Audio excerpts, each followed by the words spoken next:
শহরের এক কলকারখানায় ম্যানেজারের কাজ করে বিজন। ইনকাম মন্দ নয়, কিন্তু এতদিন মন মতো থাকার জায়গা জোটাতে পারেনি। তাই স্ত্রী আর 6 মাসের পুত্রকে নিজের কাছে এনে রাখতে পারেনি। কিন্তু অনেকদিন পর সে একটা ভালো ভাড়া বাড়ি খুঁজে পেয়েছে। বাহ বাহ, বাড়িখানা তো বেশ, বেলারও নিশ্চয়ই খুব পছন্দ হবে। তা মশাই, মাসে ভাড়া কত? আগে মোটে 3000 টাকা। বেশ বেশ। তা বাড়িতে জল টলের সুযোগ সুবিধা আছে তো নাকি? আগে সব আছে। আচ্ছা, তাহলে তাড়াতাড়ি রসিদটা লিখে দিন। আমি হপ্তাখানেকের মধ্যেই স্ত্রী পুত্রকে নিয়েই এখানে চলে আসব। তা মশাইয়ের খুব তাড়া আছে নাকি? আর বলবেন না মশাই, 4 মাস হলো স্ত্রী পুত্রকে দেখিনি। তাই আজ শ্বশুর বাড়ি যাব, আর এবার গিয়ে তাদের একেবারেই নিয়ে আসব। অনেক দূরের রাস্তা বুঝলেন, দুপুরের ট্রেনটা না পেলে অসুবিধা হয়ে যাবে। তাহলে এই নিন আপনার রসিদ। আপনাকে অনেক ধন্যবাদ। তারপর বিজন বেশি কথা না বাড়িয়েই স্টেশনে এসে আকন্দপুর যাওয়ার ট্রেনে উঠে পড়ে। একেবারে লাস্ট স্টেশনে নামবে সে, তাই ট্রেনে উঠে জানলার ধারে একটা সিট নিয়ে বসে পড়ে। যা মনে হচ্ছে আজও ট্রেনটা ভোগাবে। আকন্দপুর পৌঁছাতে পৌঁছাতে রাত্রি হয়ে যাবে। আমি বরং একটু ঘুমিয়ে নিই।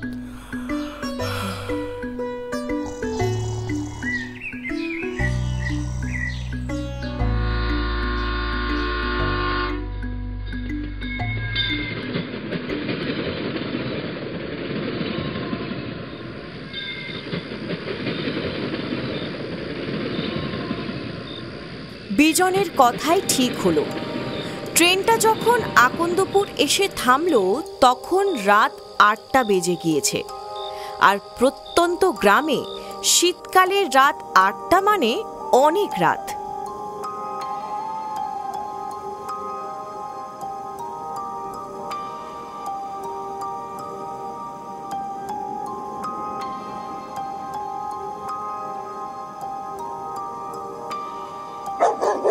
এ বাবা, এখানে তো একটাও রিক্সা নেই। এত রাতে যাব কি করে? ও বাবু, কোথায় যাবেন?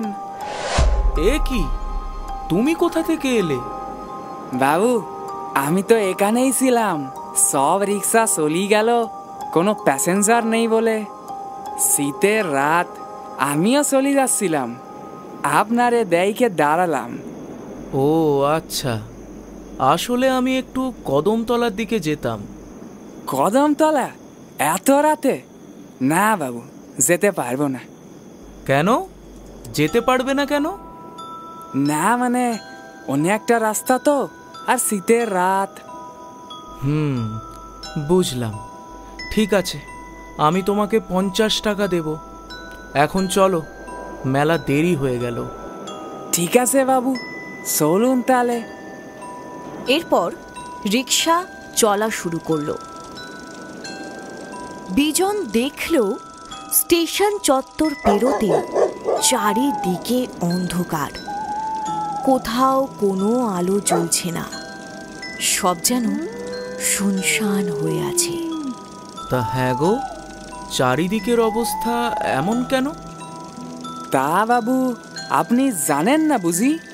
এই গ্রামে তো মরক লেগেছিল, গ্রাম একেবারে উজাড় হয়ে গেছে বুঝলেন। বেশিরভাগ লোক তো পালিয়ে গেছে। হ্যাঁ, আমার স্ত্রী আমাকে চিঠিতে জানিয়েছিল বটে, এসে নিয়ে যেতে বলেছিল, কিন্তু এত যে খারাপ অবস্থা বুঝতে পারিনি। তারপরে আর তেমন চিঠি চালাচালি হয়নি। কে আর চিঠি দেবে শুনি? ডাক পিয়নরা তো মরক লাগার পর এই গ্রামে আসেই না।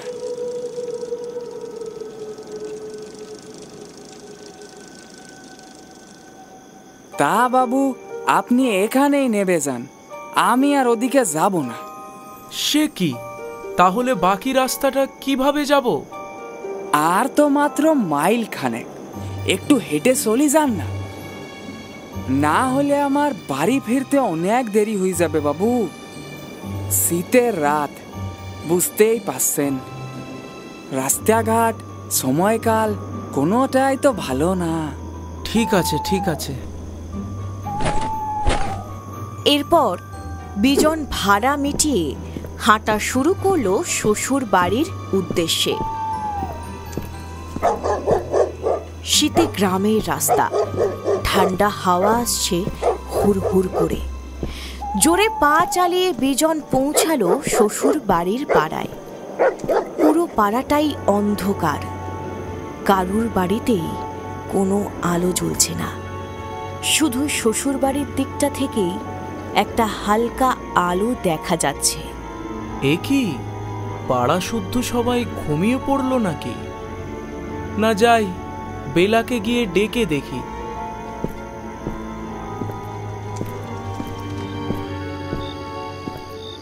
বেলা, আরে ও বেলা, আমি এসেছি।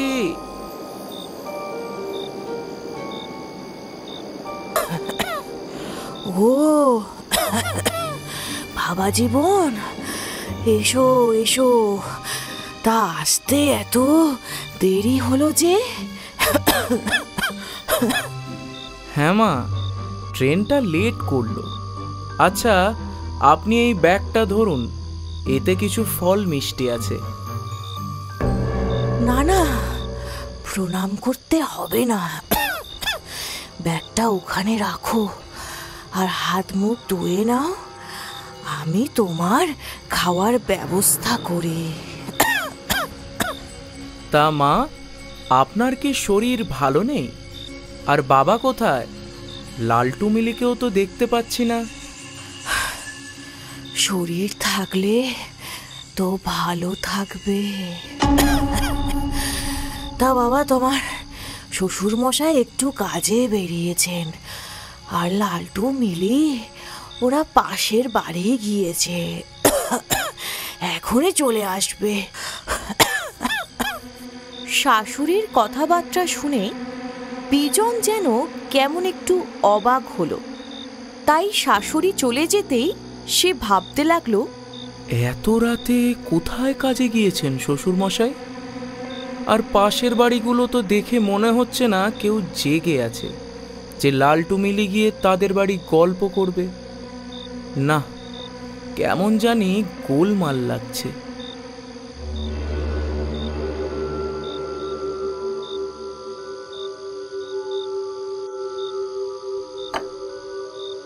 এই নাও বাবা, খাবারটা খেয়ে নাও। এ কি মা, আপনি এত কিছু কখন বানালেন?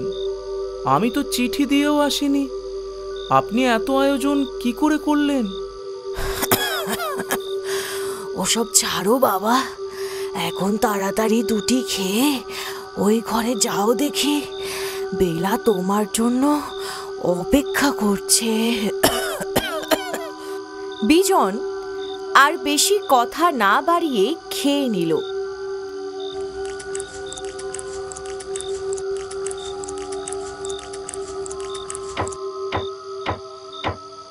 তারপর গেল পাশের ঘরে।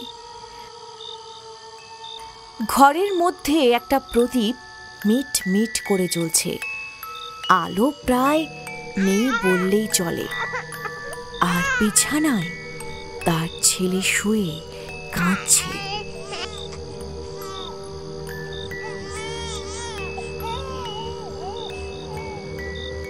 এ কি বেলা, ঘরটার এরকম দশা কেন? একটা ভালো আলো জ্বালাওনি, আর তুমি ওরকম মুখ ঢেকে বসে আছো কেন? আমার খুব শীত করছে, তাই এইভাবেই বসে আছি। আর মরক লাগার পর এই গ্রামে কেরোসিন টেরোসিন কিছুই পাওয়া যাচ্ছে না, তাই সবার বাড়িতেই একই অবস্থা। উফ, কি ভয়ানক ব্যাপার। তা তুমি গুছিয়ে নিও, আমি ঘর পেয়ে গিয়েছি, তাই 2 দিন পর চলে যাব। এই পরিস্থিতিতে ছেলেকে নিয়ে থাকাটা ঠিক হবে না। এখন তুমি ছেলের পাশে ঘুমিয়ে পড়ো, আমি এখানটায় শুয়ে পড়ছি। আমি তোমাকে ভোরের আলো ফুটলেই ডাকবো।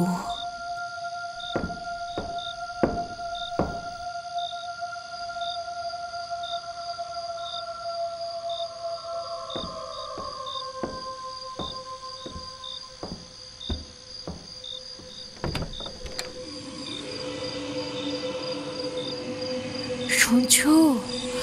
উঠে পড়ো, তোমাকে ছেলেকে নিয়ে এখনই বেরোতে হবে, না হলে ফার্স্ট ট্রেনটা পাবে না। আরে এত তাড়াহুড়ো কিসের? বলেছিলাম তো 2 দিন পরে গেলেও হবে। আর একটু ঘুমাতে দাও না। না, আর ঘুমালে প্রাণ সংশয় হয়ে যাবে। মানে এতদিন ছেলেটাকে আমি অনেক কষ্টে বাঁচিয়ে রেখেছি, কিন্তু আজ ওরা খবর পেয়ে গেছে যে তুমি এসেছো। কিন্তু আমি যতক্ষণ আছি তোমাদের কোনো ক্ষতি হতে দেব না। তুমি ছেলেটাকে নিয়ে চলে যাও। কি বলছো কি তুমি? শুধু ছেলেকে নিয়ে কেন যাব? তুমি কেন যাবে না? কারণ আমি যে আর বেঁচে নেই। এই গ্রামে কেউ আর বেঁচে নেই। মা, বাবা, লালটু মিলে কেউ না। বাজে কথা বলো না। বাজে কথা না, এটাই সত্যি। মরক লাগার পর যারা পালাতে পেরেছিল তারা বেঁচে গেছে, বাকিরা আমাদের মতন পচে গলে মরেছে। দাহ করার লোক পাওয়া যায়নি যে, তাই তাদের অশরীরী অতৃপ্ত আত্মা এখনো ঘুরে বেড়াচ্ছে। বিশ্বাস না হলে একবার জানলা দিয়ে বাইরে তাকাও। বিজন একবার উঁকি দিয়ে বাইরে তাকাতেই শিউরে উঠল। বাইরে সব অতৃপ্ত আত্মারা তাকে আর তার ছেলেকে মারার জন্য ঘুরে বেড়াচ্ছে। এবার আমাকে দেখো। না, এ অসম্ভব, এ অসম্ভব। তুমি আমাকে আগে কেন এসব চিঠি দিয়ে জানাওনি? জানিয়েছিলাম তো, কিন্তু যখন মরক বারন্ত তখন তো আর চিঠি দেওয়ার উপায় ছিল না। তুমি এলে, কিন্তু বড্ড দেরি করে এলে। আমাকে ক্ষমা করে দাও বেলা, আমাকে ক্ষমা করে দাও। তোমার উপর আমার কোনো রাগ নেই। তুমি শুধু আমার ছেলেটাকে বাঁচাও। তাই এখন যাও, যাও এখান থেকে।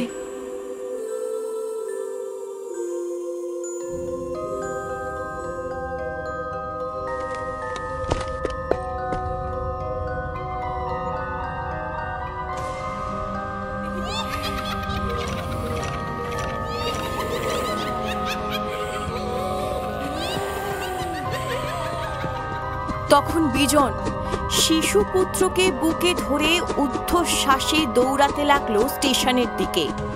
রাস্তায় তাকে প্রেত আত্মারা ঘিরে ধরল, কিন্তু বেলা তাদেরকে স্বামী পুত্রের আশেপাশে ঘেঁষতে দিল না।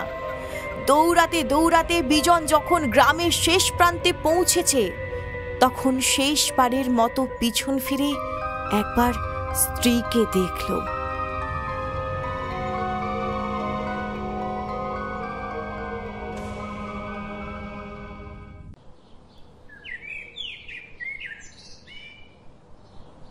তারপর বিজন যখন স্টেশনে পৌঁছালো তখন সকাল হয়ে গিয়েছে। ট্রেনটাও সময়ে এলো। শহরে পৌঁছে সে সবার আগে ছেলেকে ডাক্তারের কাছে নিয়ে গেল। কিন্তু বাচ্চাটাকে পরীক্ষা করে ডাক্তারবাবু অবাক হয়ে বলল, আশ্চর্য কাণ্ড মশাই, অনেক দিন এই বাচ্চাটার পেটে খাবারই পড়েনি, কিন্তু এ বেঁচে আছে কি করে?